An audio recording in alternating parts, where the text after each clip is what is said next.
नमस्कार. मी अनुपमा निरंजन उसगरे कविता सादर करते. कवितेचं शीर्षक आहे अंतर्नाद. झाड गदगदून सांगत राहिलं, झाड गदगदून सांगत राहिलं एकेकाळी राहून गेलेल्या पाखरांविषयी, पर्यटनार्थ आलेल्या पाहुण्यांविषयी, सावलीत विसावलेल्या वाटसरूंविषयी, मायाळू मालकाविषयी आणि त्याच्या बेदरकार वारसांविषयी. झाड गदगदून सांगत राहिलं.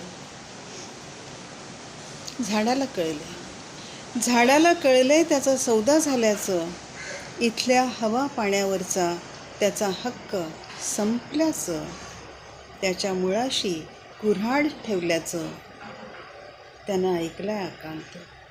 त्यानं ऐकलाय आकांत पानोपानी शहारलेल्या फांद्यांचा. झाडाच्या मनात आता तीव्र इच्छा, आत्ता वीज कोसळेल तर बरं, घावागणिक मरण्यापेक्षा ते बरं.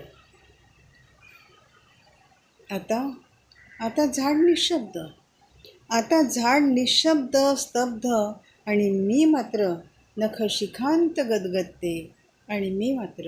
नखशिखांत गदगदते. धन्यवाद.